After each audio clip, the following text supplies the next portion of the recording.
Welcome to Worthy Ones, the video series where I talk about all the newest issue 1 comic books that I bought for the week and read and deem them worthy or not worthy. Guys, I'm Mike Spider Slayer. Welcome back to Comic Book Corner 2.0. If you love daily comic book content, if you love me helping you make decisions on what comic books to buy, I think you may have come to the right place. Why don't you consider hitting that subscribe button? So with that being said, guys, let's get started with this week's episode, kicking off with an independent comic once again this week that was sent to me by Eric Freitas and Derek Jones. This is Urges issue 1.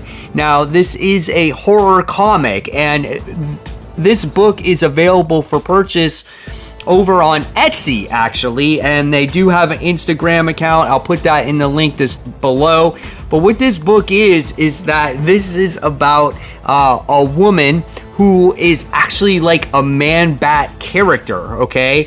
And what happens is she actually is kind of in love with like her bestie or her roommate or whatnot, and she does anything in order to protect her best friend, okay? So in this issue, we wind up seeing her best friend possibly getting raped, and we wind up seeing this grotesque scene that happens where she tears apart the person that was going to attack her. And I thought the artwork was actually really, really good.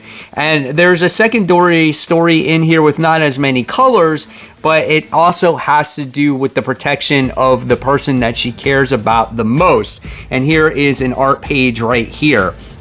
So I thought this book was actually pretty awesome. And so if you are interested, again, you can go on Etsy. I'll leave you the Instagram account and the links below and stuff like that. But that is Urges issue 1. Creepshow Volume 2, Issue 1. And now, I did read some of the first issues of Volume 1 of Creepshow. I was a fan of the actual TV show back in the day. And you know, you're going to notice a lot of horror comics in this week's episode. Halloween's right around the corner. We're in fall just about. So it's time to get in spooky season time. And horror books, when done right, can be some of the best books of the week, right?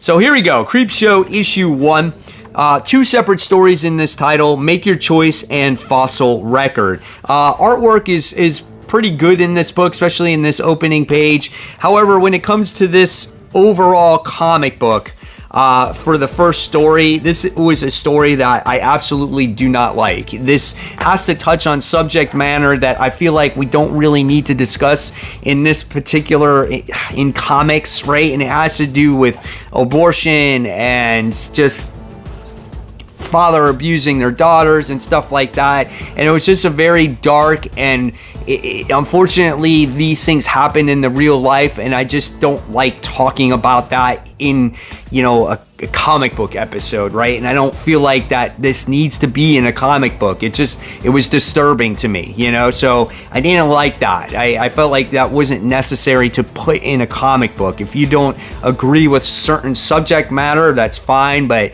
it pushed it too far in this, because not only did it pushed on that subject, but it even went and took it to another step further. So I didn't like that first story whatsoever. It just made me uncomfortable when reading it. Very curious to hear your thoughts in the comments below. The second story had to do with this archaeologist that was, trying to discover things in this cave, and then he comes across these creatures that have this crazy disease where they feed on each other, and it was a little bit weird. I'm not gonna lie. And his mom just most recently, I guess, got buried in a grave, and they didn't want these creatures getting to her gravesite, but it was too late. And then at the end, you know, the ultimate cause of death was because of his mother. You know, it was okay. It was kind of actually boring. It wasn't really a great story for me, but I'm going to deem this book unworthy. It just really put a sour taste in my mouth based off of that first story, and I didn't want to read anymore after that, to tell you the truth, but I pushed through it, and I just don't like when books do that kind of thing. So again, it might be me. Maybe I'm looking too far into it. I don't know, but For me, this is just a miss. This is going to be a D for me, and I'll probably won't buy another issue of Creed. Werewolf by Night issue 1. This is done by Derek Lanley and Fran Galan. Now, one-shots are very hit or miss for me. I'm always on the fence with them because it's only one story. They can be pricey and they could be not very good. So before I actually bought this comic, I looked through previews and I looked at the artwork and I was like, wow, the artwork actually looks pretty good. And it is. It's very nice. It's a gorgeous book to look at. The tone kind of reminds you of the Disney Plus show, if you guys watched that show. If not, I highly suggest it. But I loved the way all the characters looked in here. So just with the art itself, I was like, okay, I'm gonna buy this. It does have more pages in it, so hopefully it is worth that, $6 price tag here. We wind up seeing Jack Russell, who is the werewolf, and we wind up seeing Elsa Bloodstone all have this common theme. They're going to go after this type of wizard or whatever it is that has this girl kidnapped, and he's going to use her as this gateway to go through dimensions and stuff like that. And it was awesome. The action was really good. I love the interactions between Jack and Elsa. I think that's what really made the comic book for me, because you get to see, his internal monologue, and you get to see, Elsa Bloodstone's and how she thought of him and how he thought of her. The action was great. Like I said, the enemy was pretty awesome as well, and it was just a really nice book. And I loved how they manipulated this girl into thinking that this wizard did not have her best interest at heart, and it kind of took another twist. Again, look at that, man. It's so good. So I'm definitely going to deem this book worthy. A lot of fun, get you in the spirit of Halloween. The only thing that this book had against it was honestly the price point here. And I wish maybe these guys would have a mini series instead of a one shot. So at the end of the day, if I had to grade this book, I'm going to give this one a solid B. Very entertaining, little pricey, but definitely worth the read. Avengers Incorporated issue 1. So this looked like a quite interesting book, as you seemed like you have private investigator Avengers going on here, solving mysteries, and it's Janet Van Dyne and the Vision, right? So I'm like, this could be something different, and it's Al Ewing that is the writer, and again, Al Ewing is hit or miss for me, right? And I've said it many times, the artwork here is done by Leonard Kirk. Here's the art that you can expect in the comic. All right, it looks okay. It's nothing that will blow you out of the water, I don't think, but it is pretty serviceable for the comic book. There is a lot of sitting around, there's a lot of drinking, there's a lot of talking, things like that in this comic. This is very much your mystery comic, because what happens in this book is we wind up getting to see 6 villains wind up mysteriously getting killed, shot in the head, and Janet and Luke are coming together to try to solve what happened with these characters. Now, the characters that were killed were Quicksand and Whirlwind and just BC lister characters, Griffin, just nothing here that you would ever miss, right? So this whole book is just a whole investigation process on what happens to these characters. But these characters are temporarily paralyzed. They're not actually killed. They come back to life. They're definitely not sure what's going on. And then all of a sudden you see what was Whirlwind become Victor Shade, which is Vision's past alias, undercover form or whatnot. And then I don't know, I guess he's going to be working with Janet to solve the case, but they all know he's not really Victor Shade. Yeah, this book for me was unworthy. I didn't like it. I might be in the minority here. Very curious to hear what you thought of this one, but yeah, it just was so boring to me. It was so slow. I like mystery books when done right, but Janet just didn't seem very interesting.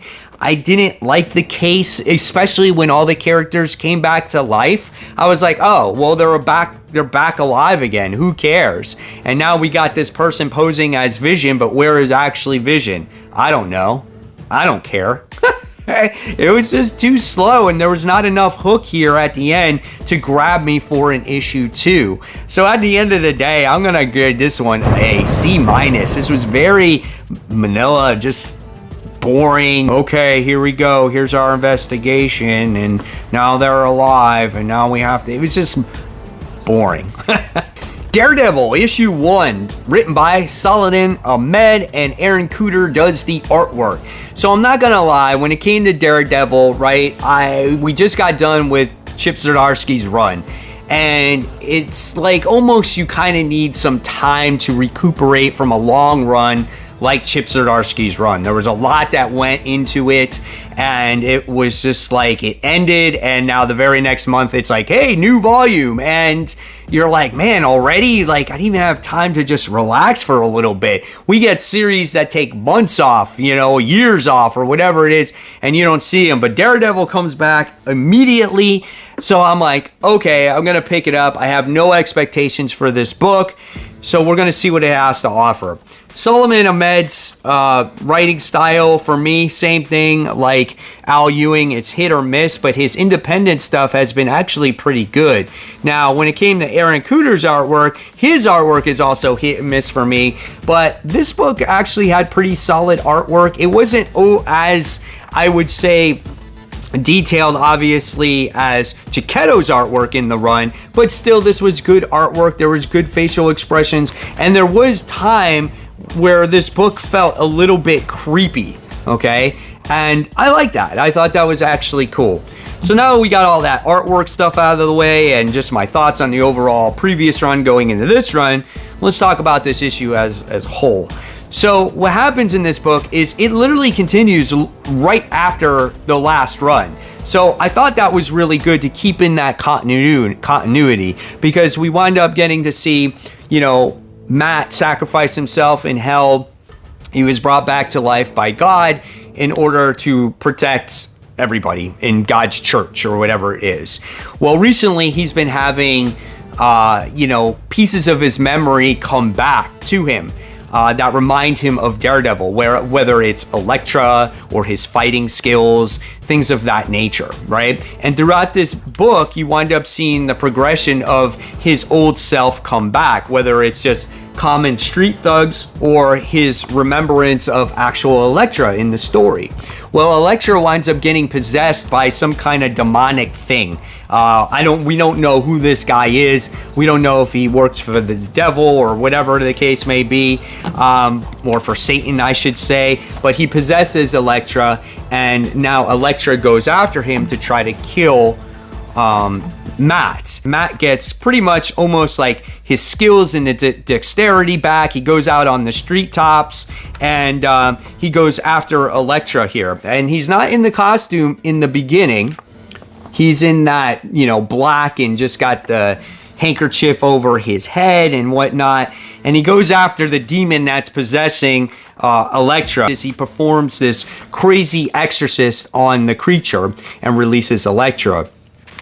Elektra is like, thank you, Matt. Oh, you need to go back in the costume. And he's like, no, that's not going to happen. He's like, God put me back on this earth for a reason, and I can't go back and betray God because that would go against everything, right? But hours later, after just constant, him thinking about that particular night, he put away the box that had his suit inside of it. He goes in the closet and he starts putting on the suit and he starts doing his thing once again. This book was worthy. Absolutely worthy. This exceeded my expectations. I love seeing the progression, even though it was only one issue of him being just Matt the Priest going back to almost Daredevil. He's not 100% Daredevil. There's things that are in his memory that he doesn't remember and stuff like that. But I love seeing that. This book is $7. It has extra pages on it, so it's got room to breathe to develop Matt into Daredevil once again. And I appreciate that. And I like the horror tone to it as well. I love how Elektra was in this book. It had a little bit of everything in it. So this definitely exceeded my expectations. I'm going to give this book an A. I'm looking forward to what's to come out of this series. It feels fresh, it feels different, but yet familiar at the same time. Batman and Robin, issue 1, written by Joshua Williamson. The art is done by Simone DeMio. The artwork is pretty cool. I do like it. It's very busy though at times, especially in the action scenes. You have to really sometimes go back and forth to see, you know, what sequences or what things take place in what sequence, and it kind of messes with your head a little bit there, so it can be too busy, but the characters look nice in here, and it's a little bit lighter than you would expect when it comes to a traditional Batman comic book. So what did I think about this story? Well, since Joshua Williamson wrote this book, you can expect a much lighter Damian, because if you read the Robin series, his Robin is pretty much continuing based off of what happened in Lazarus Island. So I like the way he's written Damian and how he's gotten him away from this like moody character, right? Now, you guys might not agree with me here, and I feel like when it comes to this comic book, I think you can be on both sides of the fence. You could really like it or you could really hate it, right? So in this comic, we wind up getting to see a little scene that happens with White Rabbit. That's why she's on the cover here, where she's possessing this Zeppelin, and her little black rabbits are by her side, and they stop her and they capture her and do all this stuff. And there's this professor that's on board that, you know, is involved in the story later on, but that's really not the main point of this book. Here it's about the father-son aspect of the comic, where we actually get to see Batman, Bruce, be the father of Damian, right? And it's pretty cool. We get to see how Batman has all these expectations of him going to school, and Damian's like, I don't want to go to school. I'm smarter than all these kids. And he likes writing his own stories, which he did in the last series as well, which I thought is cool. Again, how they continue playing off of his character. The one thing that I disliked about this story is that I'm still not sure where we fall, how the continuity happens between this and Gotham War. And if you have that information, please put it in the comment section below, because it is mentioned that Catwoman is doing her own thing, and it is mentioned that the other family members are kind of against Batman, but not Damian. But Batman is so like chill in this comic. He's not gritty, he's not over the top, he's just, hey, I'm dad and I want you to go to school, and now we're gonna fight these random guys with these animal heads. And you know, because they get that distress call, and you see Robin go out there in his own vehicle and whatnot. But they do this fight against these furry like creatures with, you know, fox heads and sharks, and I don't know, it's kind of weird that way. And all of a sudden you get to see a mysterious character shoot Batman with a pellet, and he's attracting bats, and then the bats wind up like attacking him, and that's your cliffhanger. So this book like started off really solid for me, and then it got into the Gotham War stuff once they brought up Selina, and then the whole weird adversary thing, and then the bat thing. Like it kind of petered out a little bit, you know? I like the book, but it's just a little strange for me. So I don't know. I'm going to deem this book definitely worthy for sure, because I want to see where Joshua Williamson takes this story and how it continues to intertwine between the Gotham War and the development of father-son. But the adversaries here were just very weak in my opinion. And come on, bats going after Batman, that's a weak cliffhanger, guys. So that brought that book down to me for a solid B. I am looking forward to more though. So there you have it, guys. There are the books that I deemed worthy and not worthy. I'm curious to hear in the comments below, what are your grades for these issue number ones? I would love to see them. And of course, guys, if you love my content, I'll leave you my newest comic book day haul, where I show you everything that I picked up for the entire comic book week. And as always, guys, keep buying, keep collecting, but more importantly, always read your comics. Guys, I'll see you real soon. Take care.